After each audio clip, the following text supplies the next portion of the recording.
Make sure your content funnel integrates well with your conversion funnel. Too many marketers obsess about conversion funnels. Too many marketers just focus all their firepower on their conversion pages. I really can't say I blame them because these are your bread and butter pages. These pages determine whether you're going to make $1,000 a month, $100 a month, or $100,000 a month. This is where the magic happens. I understand that. But the problem is these pages don't exist in a vacuum. They're part of a larger context that ultimately revolve around your brand. And if you're so short-sighted that you can only see bits and pieces of the overall picture, then you only have yourself to blame if you're not making as much money as you would have hoped. This is pretty much the reason why a lot of online marketers can't, for the life of them, make the thousands of dollars that other people are making. It's not because they're dumb.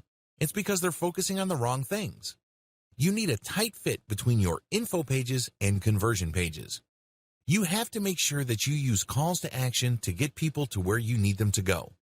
Unfortunately, when marketers set up K and L pages, they skip the T pages. This is an often fatal mistake.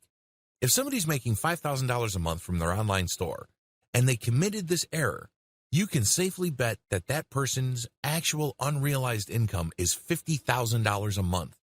A lot is lost in translation because they skipped a very vital part of the overall sales conversion content and sales conversion process. These are not linked up properly. Think about the plumbing in your home.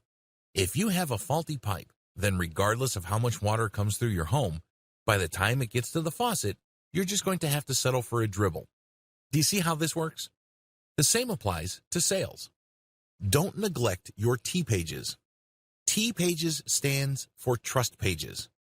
These are the pages where people go from liking a particular category of solutions or even collection of products you're pushing to trusting a specific product or service solution. The most common form of T page is an individual product review page.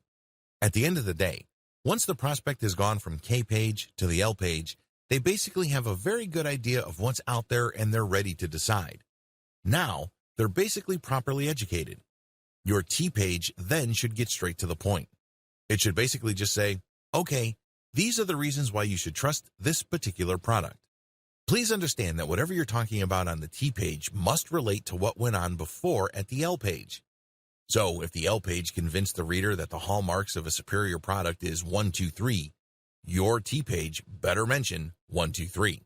Besides individual product review pages, another common form of a T or trust page are the product description pages on e-commerce sites.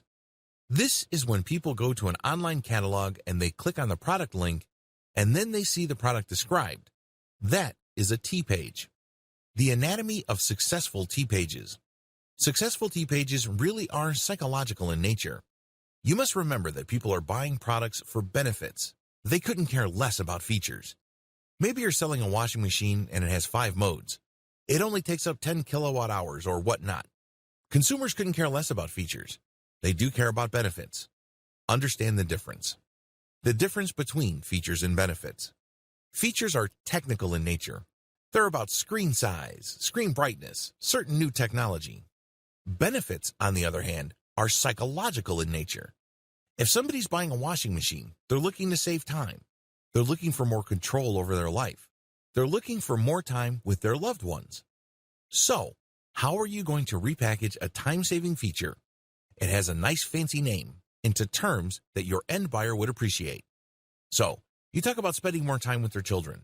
You talk about him being able to do more with less money and living life to the fullest.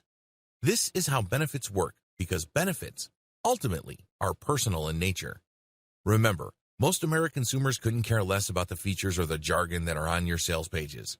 They care about what's important to them. Remember, just as you ask yourself, what's in it for me? Other people ask themselves that question as well. It is all personal. So, you have to phrase whatever benefits that your product brings to the table in those terms. The essence of effective T pages are calls to action. They have different forms, but the key to them is emotional impact. When crafting a CTA, call to action, emotionally tie the reader to the benefit they will get if they buy the product or service. The different types of calls to action. Call to action using emotional triggers. Example, take your life to the next level by saving at least 80% on your next vacation. Click here. calls to action involving authority. Example, 9 out of 10 plastic surgeons swear by this product. Call to action using social proof. Example, click here to get the #1 rated laptop solution for insurance professionals. The key to calls to action is to get away from just saying click here or order now. When you do that, you waste momentum. Instead, amplify the sense of need in the mind of your prospect. Please understand that once they get to a page where there's a call to action, your content pages or your conversion pages have already done most of the heavy lifting. Don't waste it by just saying order now. Plug into some sort of emotional urgency. Understand your conversion options. Converting online traffic into dollars is not as straightforward as you think. A lot of newbie marketers are under the impression that if they buy traffic and enough of these users click on page after page, eventually they will land on a conversion page, read something that they like, and then whip out their credit card.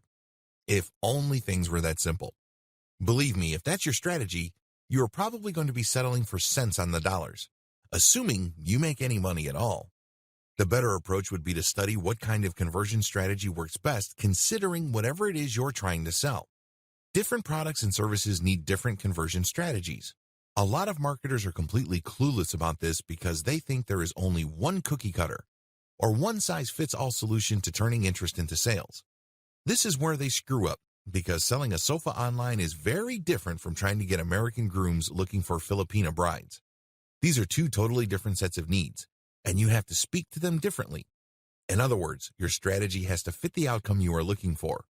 There is no such thing as a one-size-fits-all conversion strategy. Different conversion strategies.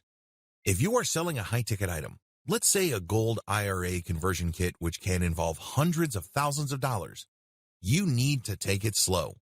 You need to basically drip feed information to your audience so they can build trust over an extended period of time.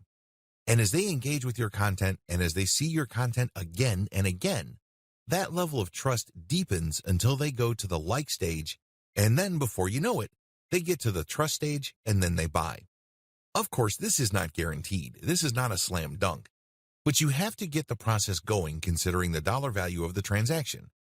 If you're looking for somebody to transfer their retirement fund worth hundreds of thousands of dollars from one fund to a gold fund that you're an affiliate of, you have to invest in a long funnel that builds trust over an extended period of time. On the other hand, if you're looking for a quick sale, your conversion funnel can be shorter. In other words, you can basically tell the reader if they're going to ship or get off the pot. It's pretty straightforward. For example, there's no need to create a mailing list for certain types of one-time use product. If people are just going to use a product once, either they want it or they don't, because if you're going to build a mailing list which sends them update after update to try to remind them and push them closer and closer to the conversion end of the content funnel, you might not get there.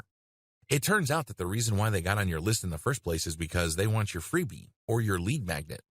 There are very different conversion strategies, and each of these is manifested in different funnels. At the very least, there are 3. Page only.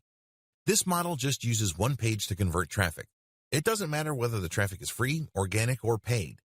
This conversion strategy just uses one page to convert the visitor. Pay attention to how sales pages are set up. They're quite clever. They would start with an attention-grabbing header, and then they would try to pull the reader down the page.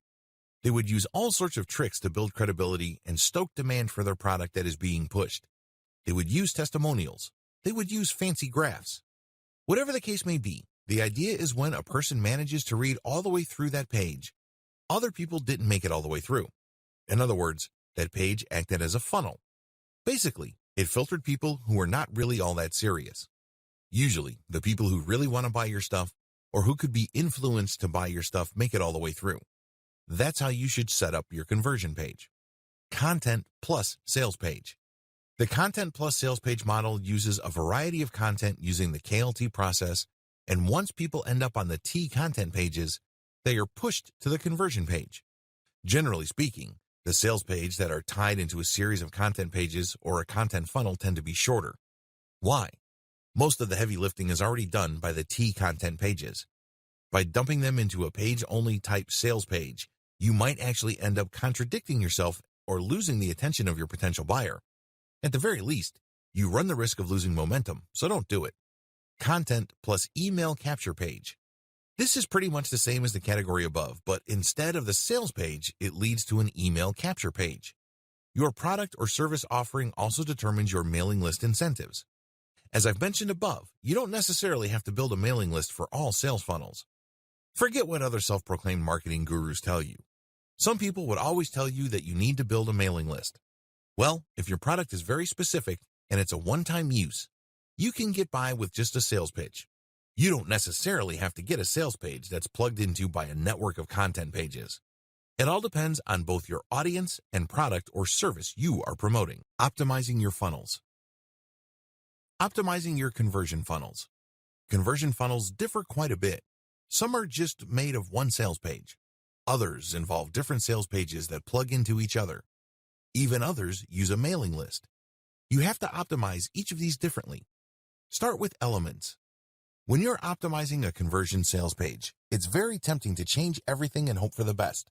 I'm telling you, that strategy is no strategy at all, because even if you're successful, you don't know which change accounted for your success. What if you can tweak other elements to get even better results?